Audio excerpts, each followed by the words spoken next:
에서 가장 중요하다고 생각하는 게 무엇인가요? 경제적인 풍요, 안정적인 직장, 사회적 성공 등 삶에서는 수많은 가치들이 있지만 저는 가족에 대한 사랑이 그 어떤 가치보다도 중요하다고 생각해요. 위기의 순간에서도 절 믿고 끝까지 보살펴준 가족들이 있었기에 오늘의 제가 있을 수 있었거든요. 오늘 제가 여러분들께 들려드릴 사연은 저의 목숨을 구해준 따스한 가족 간의 사랑에 관한 이야기입니다. 저희 부모님은 제가 10살 때 이혼을 하셨어요. 아버지와 어머니는 사이가 좋지 않으셨죠.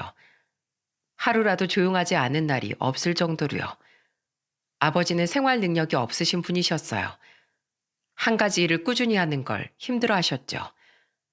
일을 구했다고 이번엔 진짜라고 다짐하고 나가도 그때뿐이었어요. 사장이 귀찮게 한다, 직원들이 날 무시한다며 며칠 안에 그만두기 일쑤였죠. 게다가 아버지는 알코올 중독 증세가 있으셨어요. 매일같이 술에 취해 들어오셨고 어머니는 그런 아버지에게 언제나 못마땅하셨죠. 아버지가 술에 취해 들어오는 날 두 분은 동네가 떠나가라 싸우셨고 저는 그 모습을 항상 불안에 떨며 지켜보아야만 했습니다. 그런데 어느 날부턴가 아버지가 욱하는 마음을 참지 못하고 어머니를 때리기 시작하시더군요. 어머니는 생활 능력도 없는 데다 자신을 손찌검 하는 아버지를 용서하지 않으셨고 두 분은 결국 제가 10살 때 이혼을 하시게 되었습니다. 그 뒤로 저는 어머니와 단둘이 살았어요. 어머니와 사는 건 불안하진 않지만 외로운 날들의 연속이었습니다. 어머니는 여자 혼자의 몸으로 절 키우기 위해 밤 늦게까지 식당에서 일하셔야만 했고 저는 혼자 집에서 밥을 차려 먹으며 그런 어머니가 돌아오시기만을 기다렸어요. 외동이었기에 의지할 만한 형제가 전혀 없었죠. 여동생을 갖고 싶다고 생각했지만 어머니는 재우는 생각조차 없으신 듯 했어요. 혼자서 일만 하시며 너무 외롭게 사시니 누굴 만나보라고 말하고 싶어도 어머니가 얼마나 힘들게 결혼 생활을 하셨는지 누구보다도 잘 알기에 말을 꺼낼 수조차 없었죠. 그렇게 10살의 제가 20살이 되어 대학에 가도 학업을 마치고 취직을 해도 그 외로움은 채워지지 않은 채 계속되었습니다. 그렇게 가족 간의 사랑에 목이 마를 때 저는 남편을 만났어요. 저보다 2살 연상인 남편은 3남 1녀 중 장남이었어요. 연애 초반 남편에게 형제가 자기를 포함 4명이라고 들었을 땐 정말 깜짝 놀랐죠. 정말요? 종수 씨 밑으로 동생이 3명이나 더 있는 거예요? 네, 남동생, 둘째 남동생, 막내 여동생 이렇게 셋이네요. 그럼 아버님 어머니까지 다 해서 총 6식구네요. 우와, 대단하다. 부모님 금슬이 정말 좋으셨네요. 영애 씨는요? 형제가 어떻게 되세요? 전 형제가 없어요. 외동이에요. 그래서 그런가 형제가 많은 집을 보면 그렇게 부러울 수가 없더라고요. 자매가 있는 친구들이 어찌나 부럽던지 몰라요. 특히 전 여동생이 너무 갖고 싶어서 동생이 있는 친구들 집에 자주 놀러 가곤 했거든요.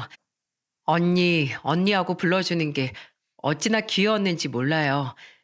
제가 친구 대신 친언니를 하고 싶을 정도였다니까요. 왠지 그 마음 알 것 같아요. 제 동생들도 애교가 많은 편이라 항상 착 달라붙어 있으려고 하거든요. 장난이 너무 많은 게 흠이지만. 진짜요? 너무 부럽네요. 언제 동생들 보러 종수시내 놀러 가야겠다. 저는 남편의 가족 이야기를 듣는 게 너무 좋았어요. 사이 좋은 부모님들과 우애 좋은 형제들의 이야기는 어린 시절을 외롭게 보낸 저에게는 동화 속 이야기 같게 느껴졌거든요. 특히 동생들의 이야기를 듣는 게 너무 좋았죠. 서로의 생일에는 꼭 서프라이즈 파티를 한다던가 배달 음식 중 닭다리는 가위바위보에서 이긴 사람만이 먹을 수 있다던가 하는 사소하고 소소한 이야기들 말이죠. 이야기를 들을 때마다 화목한 가정에서 사랑받고 지낸 남편이 너무 부러웠어요. 그렇게 연애가 무르익고 슬슬 결혼 이야기가 나올 무렵의 일이었어요. 결혼 허락을 받으러 남편의 집으로 인사를 가기로 한 날이었죠. 나 오늘 어때요? 이상하지 않아요? 아, 어떡해. 너무 떨려. 안 이상해. 언제나처럼 너무 예뻐. 그나저나 너무 긴장하지 마. 그냥 밥 먹으면서 이야기하는 건데 뭘 그래? 에이, 그래도 오늘 부모님 뵙는 첫날인데 어떻게 긴장을 안 할 수가 있겠어요. 날 이상하게 보거나 하시진 않겠죠? 좋게 봐주시겠죠? 막 드라마처럼 내 눈에 흙이 들어가도 결혼은 절대 안 돼. 이러시면 어떡해요? 그럴 리가 절대로 없을걸? 우리 어머니랑 아버지 다 너 빨리 보고 싶다고 난리시거든. 며느리 예뻐해 주실 준비 만반이야. 제가 너무 걱정했던 걸까요? 정말 남편의 말대로 시댁은 절 반갑게 맞이해 주셨죠. 잘 왔다. 여기까지 오느라 정말 고생했어. 힘들지? 자, 얼른 들어와. 와, 오빠들, 얼른 나와봐. 새언니 왔어. 안녕하세요. 말씀 많이 들었어요. 추우니까 얼른 들어오세요. 어서요. 그렇게 식구들의 환대를 받는데 정말 눈이 휘둥그레 떠지더군요. 식당에서나 봤지 가정집에서 그렇게 많은 요리가 나오는 건 처음 보았죠. 소갈비에 생선조림에 각종 나물에 젓갈까지 가지수만 해도 대단했어요. 심지어 김치도 세 종류였고요. 상다리가 아주 휘어지게 차려진 음식들에 제가 너무 놀라 뻣뻣하게 서 있자 어머니께서 제 어깨를 붙잡고 자리에 앉혀주시며 다정히 말씀해 주셨어요. 명예가 온다고 해서 조금 신경 써서 해봤어. 입맛에 맞을지 모르겠네. 아니에요, 어머님. 전부 다 너무 맛있어 보여요. 그래. 아유, 그럼 다행이구나. 근데 명예는 뭘 좋아하니? 고기? 생선? 여기 동태전이랑 굴전도 있으니까 먹어보렴. 새언니, 우리 엄마 엄청 요리 솜씨 끝내줘요. 특히 조림이 기가 막혀요. 엄마 생선 조림에 중독되면 밖에 나가서 생선 못 사 먹을 정도라니까요. 이런 화목한 식사는 드라마에서나 나오는 줄 알았는데 커다란 식탁에 둘러앉아 식구들과 함께 먹는 저녁 식사가 행복하다는 걸 저는 그때 깨달았어요. 대가족이 주는 풍요로움이 피부로 느껴질 정도였죠. 오느라 고생했으니 많이 먹어. 네, 아버님. 그렇지 않아도 음식이 전부 다 맛있어서 입에 쏙쏙 들어가요. 어머, 새언니. 잡채 다 드셨네요. 잡채 더 드릴게요. 명예야, 생선살 바르기 어렵지? 내가 발라줄게. 잠깐만 기다려봐. 어머님은 제가 혹여라도 목에 가시가 걸릴까 제 숟가락 위에 생선을 손수 발라서 얹어주셨죠. 흰 쌀밥에 짭조름한 생선조림, 생선살에 베인 건 사랑의 맛이었습니다. 남편의 고향은 충청도로 시부모님 두 분은 고향에서 방앗간을 운영하고 계셨어요. 도련님들과 아가씨는 고향집에서 멀리 떨어지지 않은 곳에서 자리를 잡고 직장 생활을 하는 중이었죠. 시댁 식구들은 주말만 되면 이렇게 함께 모여 식사를 하면서 밀린 한 주간의 이야기를 나누었다고 해요. 그 이야기를 들었을 때 놀랐죠. 어린 시절 엄마가 돌아오길 기다리면서 혼자 밥을 먹는 것이 익숙했던 저였기에 매주 모여 함께 밥을 먹는다는 사실이 믿기지 않았거든요. 하지만 그날의 식사로 저는 알 수 있었어요. 남편의 말이 과장이 아니라는 사실을 말이죠. 그것이 어느 정도 계기가 되어 저와 남편은 2년 정도 끝에 결혼을 하게 되었습니다. 한 남자의 여자가 된다는 것, 화목한 가족의 일원이 된다는 건 정말 설레는 일이었죠. 결혼식 날 드레스를 입고 대기실에 앉아 제 표정이 얼마나 밝았는지 하객들 모두가 표정이 좋다며 칭찬했던 게 기억이 나네요. 명혜야, 너 오늘 정말 예쁘다. 사진 잘 나오겠는걸? 표정부터가 아주 밝아. 그치 얘들아? 그래, 결혼하는 게 아주 행복해 죽겠다는 표정이다 야. 이러다 허니문 베이비 생기는 거 아닌가 몰라? 정말 부럽다. 나도 빨리 결혼하고 싶어. 일단 너 남자친구부터 만들어 얘. 상대도 없는데 결혼을 어떻게 하니? 그래, 넌 소개팅부터 해. 친구의 말대로 정말 저희는 허니문 베이비가 생겼고 결혼 첫 해 아들을 낳았습니다. 둘째 딸 역시 곧바로 생겼고 그렇게 저희는 결혼 2년 만에 두 아이의 부모가 되었죠. 아이 출산의 시부모님들이 얼마나 기뻐해 주셨는지 모릅니다. 심지어 아버님께선 딸을 낳았을 때 감격에 겨워 우셨을 정도였어요. 언제나 말이 없고 점잖은 그 충청도 기질이 다분하신 아버님께서 고생했다고 우시는데 그게 어찌나 감사하던지요. 저 역시 눈물을 참느라 혼났답니다. 남편은 원래부터 가족에 대한 책임감이 강한 사람이었지만 아빠가 된 뒤로부턴 그 노력이 아주 눈에 띌 정도가 되었어요. 가정을 위해 밤낮으로 쉬지 않고 일을 했거든요. 남편은 영업을 하는 사람이었죠. 영업이라는 게 다 그렇지만 남편의 일은 특히나 업체를 잘 관리해야만 했었기에 더욱 발로 뛰어야만 했어요. 어느 날엔 부산에, 어느 날엔 광주에, 또 어느 날엔 울산으로 갔죠. 전국을 내 집처럼 돌아다니는 남편이 저는 항상 걱정이었어요. 운전도 운전이지만 알게 모르게 쌓여가는 남편의 피로감 때문이었죠. 여보, 저녁 먹을 거죠? 미안해. 저녁 못 먹을 것 같아. 입맛이 너무 없어. 오늘 저녁은 당신이 좋아하는 생선조림인데 그러지 말고 조금만 먹어봐요. 자, 한 술이라도 떠봐요. 당신이 고생해서 차린 건 알지만 정말로 못 먹겠어. 입맛이 없다 못해 속이 울렁거려서 토할 것 같아. 기껏 준비해줬는데 정말로 미안해. 당시 남편의 상태는 말이 아니었어요. 몸이 많이 상해 있었죠. 수시로 코피를 흘리기 일쑤였고 안 걸리던 감기도 달고 살 정도였으니까요. 심지어 언젠가는 역류성 식도염으로 병원에 입원까지 했답니다. 하지만 우리 남편은 누구보다도 강한 사람이었어요. 자신의 몸 상태가 나빠도 한 가정의 가장으로서 남편으로서 또 아빠로서 가족을 지키기 위해 누구보다도 노력했죠. 당신 정말 막내 어린이집 재롱잔치 오려고?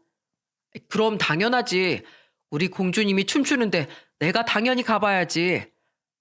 일정 맞추느라 당신이 너무 고생하니까 그렇지. 우리 막내 재롱잔치는 평생에 다시 없을 텐데 아빠가 돼서 안 간다는 게 말이 안 되지. 이 정도 고생은 고생도 아니야. 자자, 그나저나 이것 봐. 우리 딸내미 선물 주려고 인형도 골라놨다고. 내가 이거 사느라고 1시간이나 기다렸어. 경쟁이 아주 치열했다고. 남편은 가족을 그 무엇보다 우선시하는 남자였어요.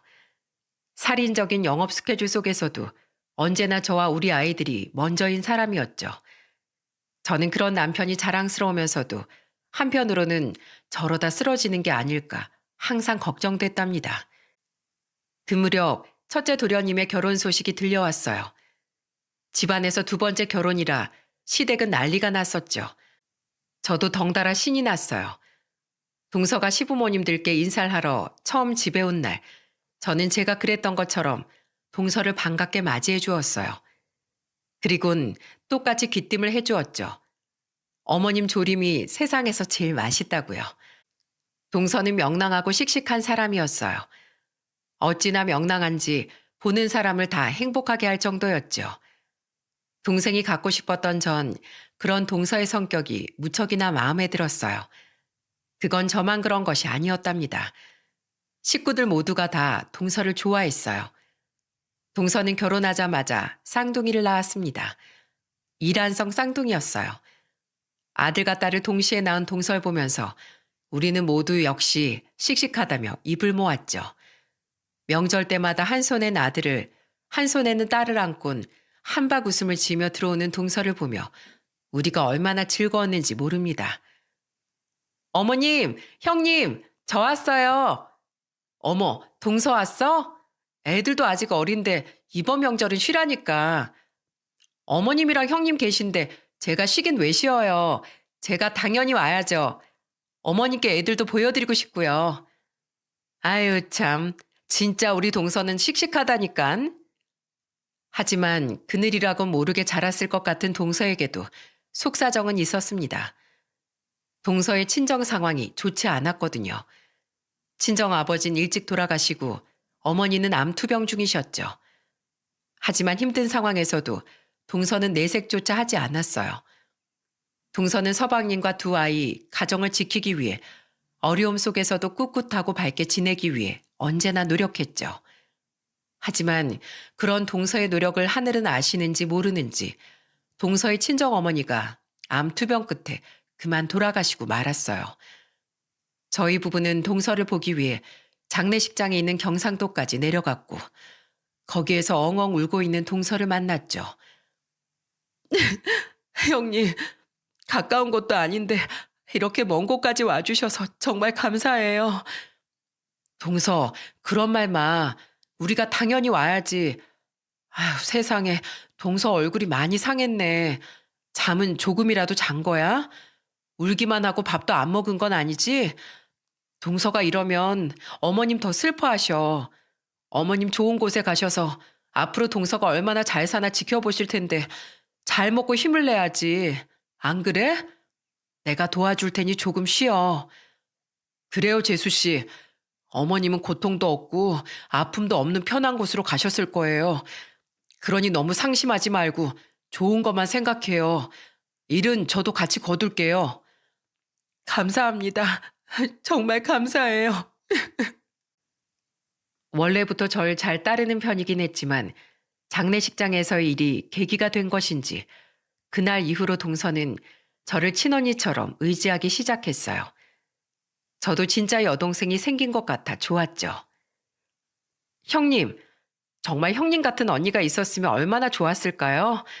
저도 형님처럼 형제가 없어서 언제나 언니 오빠가 있는 친구들이 질투났거든요. 형님이 제 친언니였다면 정말 세상 그 어떤 것도 부럽지 않았을 것 같아요. 나도 동서가 진짜 내 친동생이었으면 하루하루가 즐거웠을 거야. 이렇게 밝고 씩씩한 동생이 내 동생이라고 아마 친구들한테 다 자랑하고 다녔을걸? 막내 도련님과 아가씨는 아직 미혼이었기에 저와 동서는 둘밖에 없는 며느리로서 끈끈할 수밖에 없었는데 동서가 절 이렇게까지 따라주니 정말이지 자매가 따로 없게 되었어요. 어쩔 땐 진짜 자매보다 더 자매 같았죠. 조카들이 커가는 걸 보는 것도 재미였어요. 아이들이 조카들을 정말로 좋아했거든요. 저와 동서 아이들과 조카들은 시간이 날 때마다 모였고 그렇게 우린 누구보다도 의지하며 지내곤 했답니다. 하지만 인생사 세옹지마라고 언제나 즐거운 일만 일어나진 않았어요. 행복한 가정을 이룬 지 8년째 되던 어느 날 생각지도 못한 사건이 찾아왔던 겁니다. 우리 가족을 뒤흔들 불행이 시작된 거예요. 남편의 나이가 40이 되는 해 남편의 생일을 한 달 앞둔 어느 가을날이었습니다. 밤늦게 병원으로부터 연락이 왔어요. 강종수 씨 보호자분 되십니까? 네, 저희 남편이에요. 그런데 무슨 일이시죠? 죄송하지만 병원으로 좀 오셔야겠습니다. 병원이라니 무슨 말씀이세요? 남편이 아까 저한테 곧 도착한다고 문자를 줬는데 이런 말씀 드리긴 죄송스럽지만 남편분께서 사망하셨습니다. 뭐라고요? 그래요. 남편이 여느 때처럼 지방으로 영업을 나갔다가 일을 마치고 올라오는 도중 졸음운전으로 그만 교통사고가 난 것이죠. 그간 쌓인 피로감이 터졌던 겁니다. 구급대원의 말로는 가드레일을 크게 들이받고 차가 아예 전복되어 버렸다고 하더군요. 그때 엔진에 불이 붙었고 남편은 차에서 빠져나오려고 노력했지만 차체가 너무 크게 찌그러지는 바람에 안에서 빠져나오지 못했고 그대로 그 불길에 휩싸였다고 해요. 병원에서 소식을 듣고 불이 나게 달려왔지만 남편은 이미 세상을 떠난 뒤였어요. 저는 남편의 얼굴에 흰 천이 덮여 있는 것을 보고 기절할 것만 같았죠. 말도 안 돼. 거짓말이야. 저는 벌벌 떨면서 상황을 외면하려 해보았지만 천을 들춰보고 남편의 죽음을 인정할 수밖에 없었어요. 남편의 얼굴은 불에 그을려 형체를 채 알아볼 수 없을 정도로 처참한 지경이었기 때문이었죠. 거짓말이야. 이거 거짓말이야. 보호자님, 진정하세요. 거짓말이에요. 이럴 리가 없어요. 우리 남편이 한평생을 얼마나 올곧게 살아왔는데 이렇게 허무하게 죽을 리가 없다고요. 이거 거짓말이에요. 제발 거짓말이야. 거짓말. 세상에 이럴 순 없어. 제발 누가 거짓말이라고 좀 해줘요. 제발, 제발요. 저는 병원 바닥에 널브러져 아이처럼 떼쓰며 오열했어요. 간호사들이 절 진정시키기 위해 달려들었지만 도무지 진정이 되질 않았죠. 고요한 새벽 응급실이 저의 악쓰는 소리로 가득했어요. 하지만 그 누구도 저의 악다구니를 보고 뭐라 나무라지 않았습니다. 한순간에 남편을 잃은 여자의 처참한 절규를 그 누가 말릴 수가 있었겠어요? 아이고, 아가, 이게 무슨 일이냐? 어? 우리 아들이 어떻게 됐다고? 도대체 무슨 일이 있었던 거야? 어머니, 종수 씨가, 우리 아들이 그럴 리가 없어. 이건 말도 안 돼. 종수야. 가족의 중심이었던 남편이 없는 시댁은 그야말로 절망적이었어요. 급하게 치러진 장례에 가족들 모두가 혼이 빠진 듯한 표정을 하고 있었죠. 특히 시부모님들께서 남편의 죽음을 받아들이기 어려워하셨어요. 사남매의 장남을 번듯하게 키워놓고는 그렇게 허무하게 보냈으니 당연했죠. 자식의 죽음을 어떤 부모가 쉽게 받아들일 수 있었겠어요? 남편을 떠나보내고 저는 시댁과의 관계를 정리할 수밖에 없었어요. 사실 사별 후 한동안은 시댁과의 왕래가 있긴 했어요. 저는 아이들과 함께 명절마다 시부모님들을 찾아뵙고 인사를 드렸죠. 그러나 저희가 가면 시댁은 언제나 울음바다가 되고 말았어요. 아이고, 우리 손주들. 불쌍한 우리 새끼들. 너희 아버지가 살아있었으면 얼마나 좋았을꼬. 할미가 너희 얼굴이 밟혀서 잠을 잘 수가 없구나. 할머니, 어머니, 울지 마세요. 어머님이 우시면 저희도 눈물 나요. 내가 울지 않으려 해도 아빠 없이 자랄 불쌍한 우리 손주들 보면 내 눈물이 멈추질 않는다. 아가, 이렇게 찾아와줘서 고맙다. 네가 잊지 않고 찾아와줘서 내가 얼마나 고마운지 몰라. 내가 너한테 항상 미안하다. 그렇게 어머님은 저와 아이들을 붙잡고 한참을 우셨어요. 그 모습을 본 아버님도 눈물을 보이셨죠. 눈물은 또 다른 눈물을 부른다고 어머님 아버님이 우시니 결국엔 가족들 모두가 울게 되었어요. 명절 때마다 그것이 반복이었죠. 제가 갈 때마다 시댁이 초상집이 되니 나머지 가족들을 위해서라도 다음부터는 방문을 자제해야겠다는 생각이 들더군요. 결국 저는 시부모님들께 양해를 구하고 애들만 가끔 시댁에 보내게 되었습니다. 시댁과의 왕래조차 뜸해져 힘든 시간을 보내고 있을 때 저에게 가장 먼저 달려와 절 위로해 준 사람은 다름 아닌 동서였어요. 형님, 이번 명절부턴 안 오신다면서요? 그렇게 됐어, 동서. 갈 때마다 오시니 내 마음이 너무 안 좋아서 어쩔 수 없지 뭐야. 그래요, 형님. 잘 생각하셨어요. 아직 마음 정리가 안 되신 것 같았거든요. 아무래도 시간이 필요하신 걸 거예요. 하지만 형님, 이 길로 저희랑 아예 인연을 끊거나 하는 건 아니시죠? 이렇게 됐어도 종종 찾아와 주실 거죠? 저랑 우리 애들, 형님 조카들 보러 와 주실 거죠? 그래, 동서, 걱정하지 마. 우리 자식들 다 시부모님 손주들인데 내가 어떻게 나 몰라라 할 수 있겠어. 동서한테도 자주 연락할게. 난 항상 동서를 내 친동생처럼 생각하고 있어. 언니가 동생을 어떻게 모른 척하고 살겠어. 내가 자주 찾아갈 테니까 너무 걱정하지 마. 그때까지 동서도 잘 살고 있어. 알겠지? 네, 형님. 형님도 그때까지 마음 잘 추스르시고 건강히 계세요.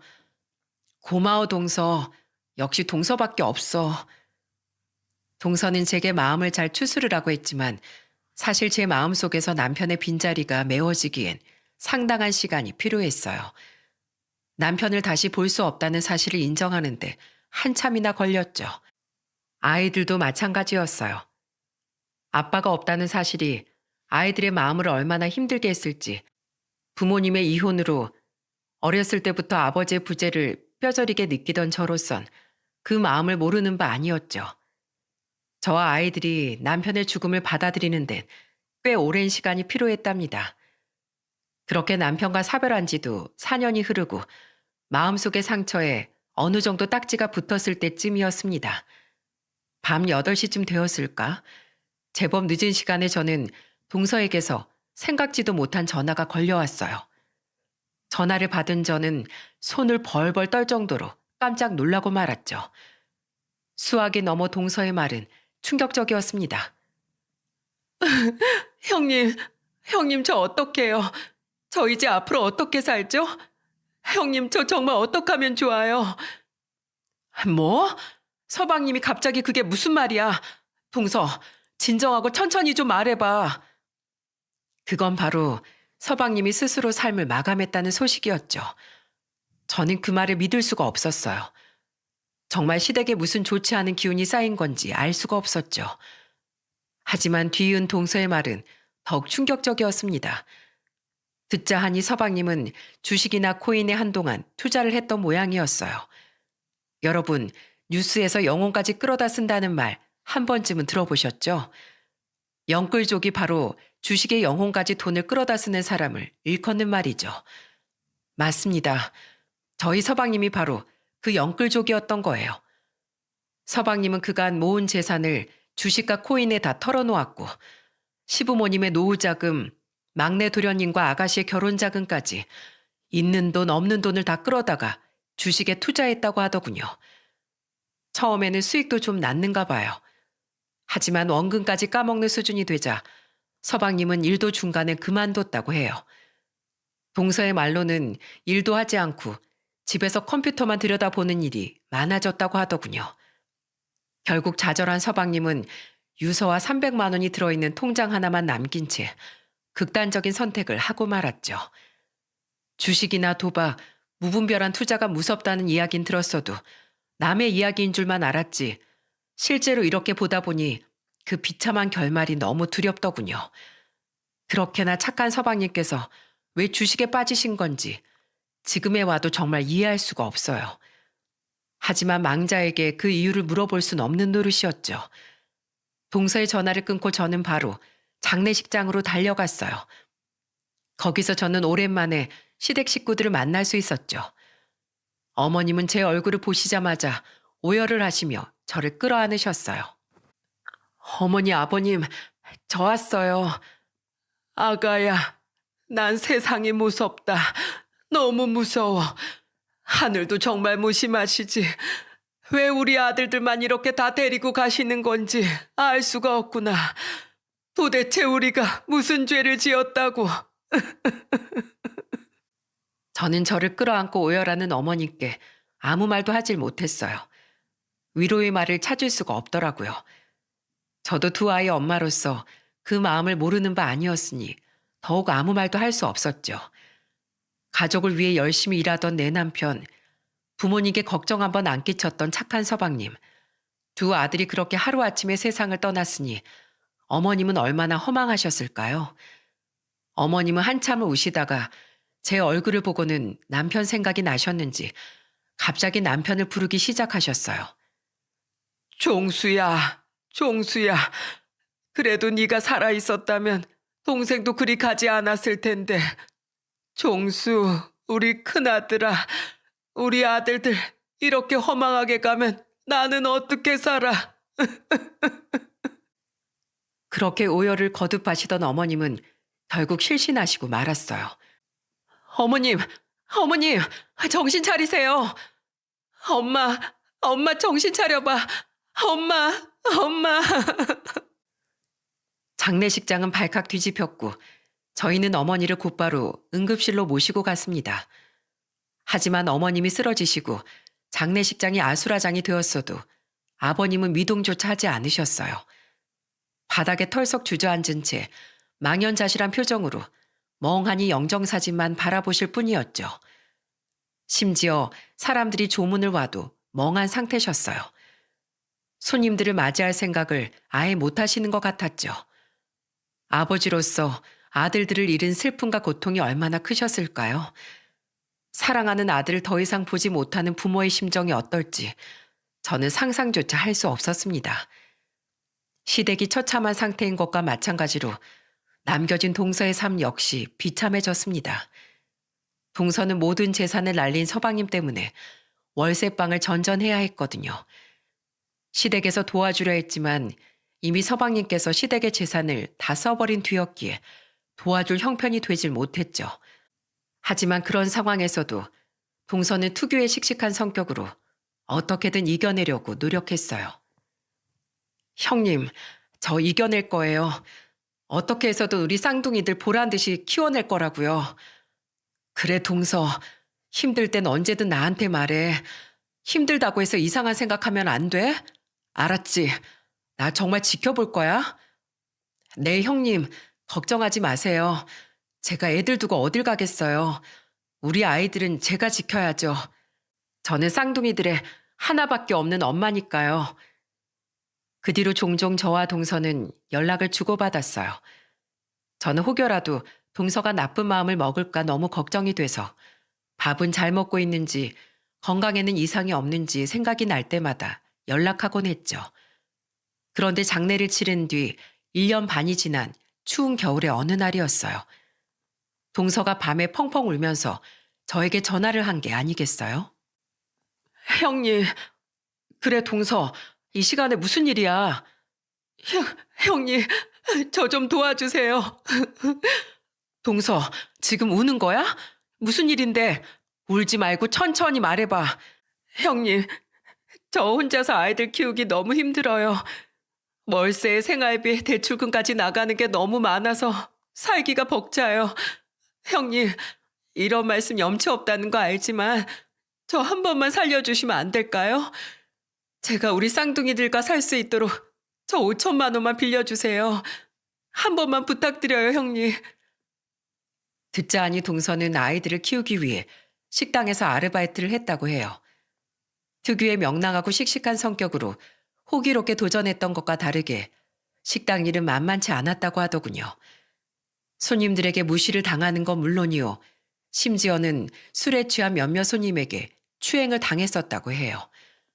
몇 번이고 때려치우고 싶었지만 동서는 아이들을 생각해 참고 버텼다고 하더군요.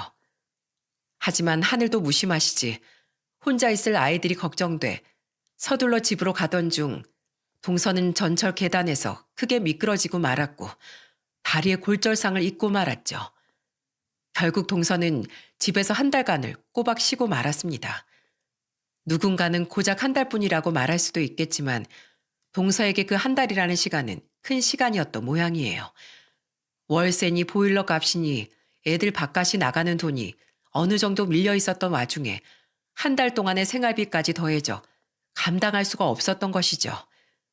게다가 그뿐만이 아니었어요. 그때야 안 사실이지만 동서는 빚까지 있더군요. 뭐? 빚이 있다고? 네, 형님. 그이가 남겨놓은 빚이 있어요. 그이가 주식을 한답시고 일도 안 나가고 집에 틀어박혀 있을 때였어요. 제 명의로 3천만 원 좀 빌릴 수 있겠냐고 하더군요. 전 그때까지만 해도 그이가 주식을 하는 줄은 몰랐어요. 그저 사업차 돈이 좀 필요한가 보다 대수롭지 않게 생각했죠. 그럼 동서 명의로 돈을 빌려다가 서방님이 주식에 투자하신 거야? 맞아요. 지금 생각해보면 정말 바보 같아요. 그때 좀 캐물어 볼 걸. 전 그냥 그이에게 맡겨버렸고 그게 지금에 와서야 고스란히 제 빚이 된 거예요. 그게 이렇게 제 목을 조를 줄도 모르고요. 전 정말 바보예요. 저 어쩌죠, 형님? 이 겨울에 나 앉을 수도 없고 우리 애들은 정말 어떻게 해요? 동서 말로는 한 번 빚이 밀리기 시작하니 끝도 없었다고 하더군요. 아이 둘을 홀로 키우는 여자의 몸으론 그 돈을 감당하기 어려웠고 열심히 식당 일을 해도 빚은 점점 불어났다고 해요. 그렇게 돌려막기를 하다 보니 3천만 원짜리 빚은 4천만 원이 되었고 그것도 점점 불어나 결국 5천만 원까지 되었다고 하네요. 빚은 동서가 졌지만 그 빚이야말로 서방님이 물려준 것과 다름없었죠. 게다가 빚이 자꾸 연체되니 그쪽에서도 급했는지 독촉 문자에 독촉 전화까지 오더니 심지어는 아이들만 있을 때 찾아오기까지 했다고 하더군요. 아이들에게까지 빛 독촉의 그림자가 드리우자 동서는 도저히 견딜 수가 없었다고 해요.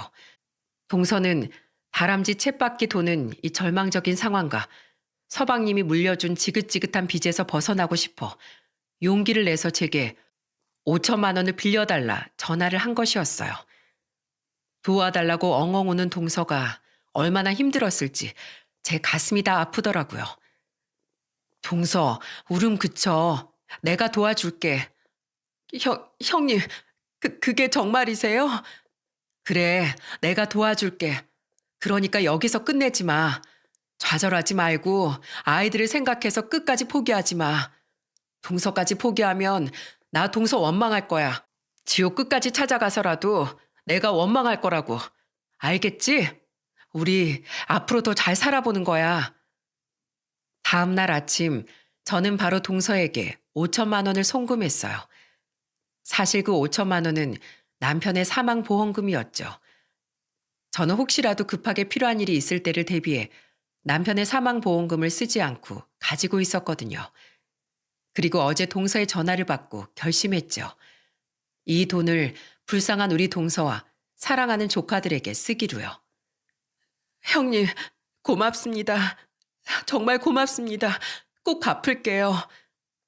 이 돈은 안 갚아도 돼. 사람 목숨이 중요하지 돈이 중요하겠어? 이 돈은 우리 남편이 나에게 남겨둔 보험금이야. 내가 혹시라도 무슨 일 있을 때 쓸 수 있게끔 남겨놓은 거야. 난 이 돈이 동서한테 쓰여서 다행이라고 생각해. 아마 하늘에 있는 남편도 그렇게 생각했을 거야. 그러니까 우리 힘든 일 같이 이겨내보자. 알겠어요, 형님. 저 이 돈 가지고 정말 열심히 살아볼게요. 그렇게 숨통이 트인 동서는 천천히 남은 빚들을 갚아나갔고 얼마 안 가 완전히 빚을 갚았다고 합니다. 빚의 굴레에서 해방돼 한결 가벼워진 동서는 과거의 명랑한 모습을 되찾아갔죠. 저와 동선의 가족은 함께 나들이도 나가고 같이 여행도 다니며 다시 예전처럼 가깝게 지냈어요. 그때쯤엔 저희는 시댁에서 맺어준 형님 동서 사이가 아닌 정말 인간 대 인간으로 신뢰를 쌓아가는 사이가 되었죠. 모르는 사람이 보면 친자매처럼 보일 정도로 얼굴까지 닮아갔어요. 하지만 제가 48이 되던 해 일은 터지고야 말았어요. 가슴이 답답해 찾은 병원에서 청천벽력 같은 판정을 받고 말았던 거예요. 제가 만성 신부전 말기라고요? 그게 뭐예요? 신장이 정상적인 기능을 상실한 것을 말합니다. 쉽게 말해 만성 콩팥병이죠. 환자분, 신장이 우리 몸에서 얼마나 중요한지 아시죠? 그러니까 이런 중요한 신장이 망가졌다는 건 몸이 제 기능을 못한다는 말과 같은 겁니다. 선생님, 그 신부전이라는 거 치료하면 고칠 수 있는 거죠? 사실 신부전은 조기에 발견하면 회복할 가능성이 커요. 다만 만성 신부전 말기는 다릅니다. 양쪽 콩팥이 다 망가져서 회복에 어려움을 겪을 수도 있어요. 평소와 다른 건 없었는데 이렇게 갑자기요? 회복하기 얼마나 어려운 거예요? 가능은 한 거죠? 그렇게 저는 만성 신부전증 판단을 받고 말았어요. 의사의 말에 저는 망연자실했어요. 건강관리를 나름 했다고 자부했는데 이런 결과가 나오니 믿기질 않았죠. 의사의 말에 저는 손이 벌벌 떨렸습니다. 사실 초기엔 별다른 증상이 없어요. 다 그래요. 그래도 환자분은 말기시니 눈에 띄는 전조 증상이 있으셨을 겁니다. 소변색이 이상하다거나 거품이 일거나 하는 요독 증상 말이에요. 혹시 근래 두통이 심해지거나 지나치게 피로하진 않으셨어요? 두통이 있긴 했지만 그건 평소에도 있었고 피곤한 건 나이가 들어서 체력이 떨어져서 그런 줄 알았어요. 소변색은 제가 콜라를 자주 마셔서 그런가 보다 했고요. 일단 여기 결과표를 보시면 아시겠지만 환자분께서는 신장 기능이 많이 떨어진 상태예요. 원래는 수석을 하는 선에서 치료를 끝내는데 환자분께서는 이미 진행이 상당히 많이 되셨어요. 신장을 이식 받으셔야만 좋은 결과를 얻으실 수 있습니다. 하기야 이상했어요. 이름 모를 두통과 답답함에 시달린다거나 구토를 너무 심하게 한다거나 피로감에 손 하나 까딱할 수 없다든가 하는 것들을 말이죠. 나이가 들면 다 그런 건 줄 알고 쉽게 넘겼던 것이 이런 결과를 낳을 줄은 상상도 못했던 거죠. 신장 이식만이 제가 살 수 있는 유일한 길이었어요. 말 그대로 신장 이식을 받지 않으면 죽은 목숨이었던 셈이죠. 저는 반드시 살아야만 했어요. 저에겐 핏덩이 같은 우리 아이들이 있었으니까요. 남편도 죽고 남은 가족이라곤 저밖에 없는데 저마저 세상을 떠나면 우리 아이들을 누가 보살펴 줄 수 있겠어요. 저는 반드시 이식을 받아야만 했어요. 하지만 신장을 이식해줄 공여자를 찾는 게 만만치 않았죠. 가족이 가장 좋지만 우리 아이들은 아직 미성년자였기 때문에 공여자 조건이 되질 않았죠. 그렇다고 나이 드신 친정엄마한테 부탁할 수는 없는 노릇이었고요. 내가 엄마한테 신장을 주면 좋을 텐데. 아들, 울지 마. 사내는 우는 거 아니야. 엄마가 알아서 할 테니까 넌 걱정 말고 학교 생활 열심히 해. 엄마 죽으면 어떡해? 우리 막내, 엄마가 죽을까 봐 걱정돼? 엄만 절대 안 죽어. 엄마가 죽긴 왜 죽어. 엄만 너희들을 위해 꼭 살 거야. 꼭 살아남을 거야. 저는 아이들을 위해서라도 하루빨리 이식을 받아야겠다고 생각했어요. 그러나 말처럼 쉽지 않았죠. 하루에도 12번 신장 이식 카페를 들락거리곤 했지만 저 말고도 신장 이식을 기다리고 있는 사람들이 워낙에 많았기에 별 소득이 없었거든요. 결국 저는 하염없이 이식을 기다릴 수밖에 없었어요. 하지만 사람이 죽으라는 법은 없더군요. 저에게 기적 같은 일이 벌어진 겁니다. 그날 제 소식을 들은 동서가 저를 찾아왔던 거죠. 형님, 왜 저에게 아무 말씀 안 하셨어요? 왜 이렇게 신장이 망가질 때까지 아프다고 말씀을 안 하신 거냐고요. 제가 누구예요? 형님 동생이잖아요. 어떻게 동생에게 이러실 수 있어요? 저 너무 서운해요. 진짜 너무 속상해. 내가 정말. 동서 애들도 있는데 내가 어떻게 그런 부탁을 해. 혹여라도 잘못되면 어쩌려고. 이식하면 다 죽는데요? 수술만 잘 되면 모두 다 사는데 왜 지레 겁을 먹으신 거예요? 형님답지 않아요. 동서, 형님 강한 분이잖아요. 제가 힘들고 어려울 때 살아갈 희망을 주셨을 만큼 강한 분이 형님이잖아요. 저 말이에요. 형님 없인 이 세상을 살아갈 자신이 없어요. 형님이 저에게 어떤 분이신데요. 저에게 은혜를 갚을 기회를 주세요. 동서, 내가 어떻게 그래. 조카들한텐 동서밖에 없는데 내가 무슨 염치로 동서에게 그런 부탁을 하겠어. 내가 나중에 조카들 얼굴을 어떻게 봐. 그때 동서가 제 손을 꼭 잡으며 말하더군요. 형님, 이제 그만 제 부탁 들어주세요. 제 신장이 형님에게 갈 수 있도록 허락해 주세요. 네? 저희 피를 나누진 않았지만 자매보다도 더 자매 같았잖아요. 제가 신장을 나눠드리면 그땐 우린 정말 피를 나눈 자매가 되는 거예요. 진짜 자매 말이에요. 동서의 말에 저는 눈물을 흘릴 수밖에 없었어요. 저에게 처음으로 자매의 정을 느끼게 해준 너무도 예쁜 우리 동서가 제게 진짜 피를 나눈 자매가 되자고 말하고 있던 거니까요. 그 마음에 저는 가슴 깊이 감동했고 눈물만 떨구던 저는 결국 고개를 끄덕였어요. 동서가 그런 저를 꼭 안아주었죠. 동서의 따스한 마음이 가슴 깊이 스미는 순간이었습니다. 신장 이식을 결정하고 동서와 저는 여러 검사를 함께 받기 시작했어요. 혈액 검사, 소변 검사, 심전도와 흉부 촬영 검사 같은 이식에 필요한 많은 검사를 받았죠. 그 뒤에도 백혈구나 바이러스 같은 것들도 추가로 받았어요. 검사 결과가 나오기까지 얼마나 가슴을 졸였는지 모릅니다. 다행히 이식 적합 판정이 내려졌고 그렇게 우리는 수술 날짜를 잡을 수 있게 되었죠. 제가 먼저 입원해 있는 동안 동서도 함께 병원에 입원해 수술 준비를 했어요. 수술 이틀 전 우리는 나란히 수술복을 입고 앉아 있었죠. 하지만 큰 수술을 앞두고 있었다기엔 동서도 그렇고 저도 그렇고 표정이 전혀 어둡지 않았어요. 동서 표정을 보면 큰 수술을 앞둔 사람이라고 믿기지 않아. 제 표정이 왜요? 전 걱정 없어요. 형님과 함께라면 그 어떤 어려움도 이겨낼 수 있다는 걸 전 믿어요. 나도 그래. 왠지 동서랑 함께라면 세상 그 어떤 것도 두렵지 않다? 형님, 형님 있잖아요. 우리 수술 끝나고 몸 회복되면 애들이랑 다 같이 제주도에 놀러 가요. 저 형님이랑 제주 바다 앞에서 사진 찍고 싶어요. 그래, 그러자. 우리 애들이랑 같이 맛있는 것도 먹고 꼭 사진도 찍자. 네, 꼭이요.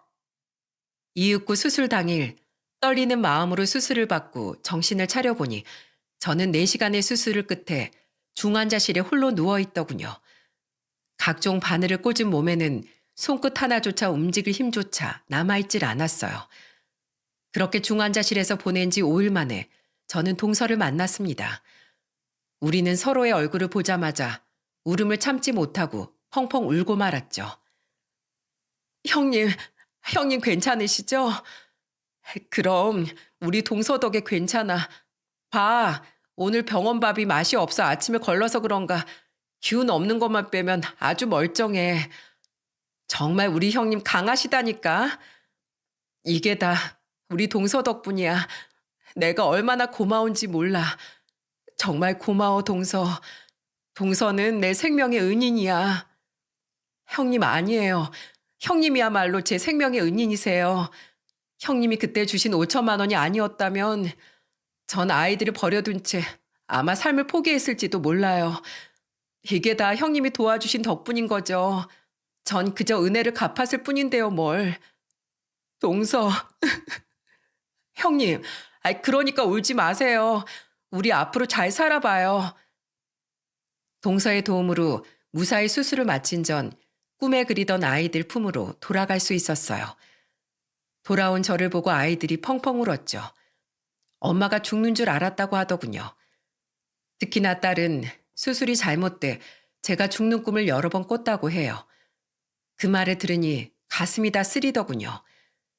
저의 부재가 아이들을 이렇게까지 불안하게 할 줄은 몰랐죠. 엄마가 죽긴 왜 죽어. 너희들 결혼해서 손주 낳는 것까지 다 보고 죽을 건데. 엄마 이제 괜찮은 거지? 그럼 괜찮아. 의사 선생님 말씀으론 반년 정도만 무리하지 않으면 괜찮댔어. 앞으로 조금씩 체력 회복해 나갈 테니까 너희들도 엄마 믿고 힘내서 따라와. 알겠지? 엄마 다행이야. 정말 다행이야. 우리한테로 다시 와줘서 고마워. 그래, 이 엄마도 고마워.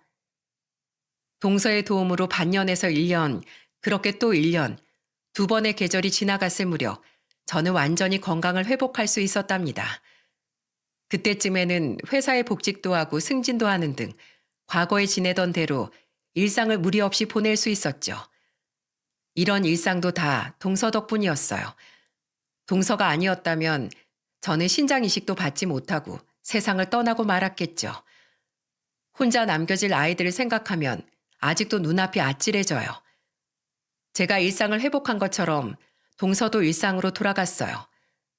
동서는 저와 목숨을 나눴으니 앞으로 남은 삶을 더 의미 있게 보내겠다고 다짐하더군요. 저는 동서에게 보육교사 자격증을 딸 걸 추천해줬어요. 성격도 밝고 쾌활하니 어린이집 선생님이 딱 맞을 것 같았거든요. 동서는 그렇게 식당 일을 하면서 틈틈이 수업을 들으러 다녔고 각고의 노력 끝에 염원하던 보육교사 자격증을 따고 재취업에 성공할 수 있었죠. 형님, 저 붙었어요. 어린이집 붙었다고요. 진짜 축하해, 동서. 일도 하면서 공부하는 거 쉬운 일 아닌데 그걸 다 해내고 너무 장하다, 진짜. 역시 우리 동서라니까. 동선 애들한테도 인기 만점 선생님이 될 거야. 그랬으면 좋겠어요, 형님. 저 잘할 수 있겠죠? 빨리 어떤 애들인지 얼른 만나고 싶어요. 우리 반 애들 엄청 말썽꾸러기면 어쩌지? 동서는 돌아오는 학기부터 어린이집에서 근무한다고 해요. 동서는 내심 걱정하는 것 같지만 전 어쩐지 걱정이 되지 않네요. 동서가 어린이집에 있는 그 어떤 선생님보다 잘할 것 같은 기분이 들거든요. 특유의 기질로 아이들을 잘 보살필 것 같다는 믿음이 강하게 듭니다. 게다가 아이들은 심성 고운 사람의 기운을 바로 알아보잖아요.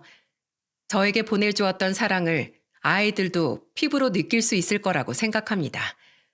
그리고 또 하나 사실은 비밀인데요. 이번에 전 동선의 식구들과 함께 제주에 가기 위해 준비를 하고 있어요. 동서와 자주 놀러 다니곤 했지만 제주는 처음이라 너무 계획을 짤 때부터 두근대는 설렘을 주체할 수가 없더라고요. 3박 4일 동안 얼마나 재밌게 보낼지 벌써 기대가 됩니다. 제가 준비한 이 여행을 동서가 좋아해 주었으면 좋겠네요. 좋아해 주겠죠? 얼굴도 마음도 어여쁜 동서니까요. 여러분들은 혹시 가화만사성이라는 고사성어 아시나요? 가화만사성은 가정이 화목하면 모든 일이 잘 된다는 뜻입니다. 저는 이 고사성어를 가슴 깊이 새기고 있답니다. 저와 동서는 피가 이어지진 않았지만 하늘이 내려준 인연으로 가족이 되었죠. 이 고사성어처럼 우리는 주어진 인연을 무엇보다 소중히 여기고 가꾸었고 서로를 믿음으로 보듬어 주었어요. 그것이 결국 동서의 삶을, 저의 목숨을 구했고 서로의 가정을 지켰죠. 선하게 사는 사람에게 다 행복만 오는 건 아닐 테죠. 슬픔도 외로움도 고통도 다 똑같이 찾아올 겁니다. 하지만 복은 언제나 선하게 사는 사람 곁에 오래 머무는 것 같아요. 여러분 기억해 주세요. 뭐든지 착한 심성으로 선행을 베풀면 그 복은 결국 다 자신에게 돌아오게 되어 있다는 걸요. 특히 누구보다도 가까운 사람이 가족에게 사랑을 베풀면 그 사랑은 우리의 인생을 더욱 튼튼하고 안전하게 만들어줄 겁니다. 여러분에게도 늘 가족의 사랑이 함께하길 바라며 이만 마치겠습니다. 제 긴 사연을 들어주셔서 감사합니다.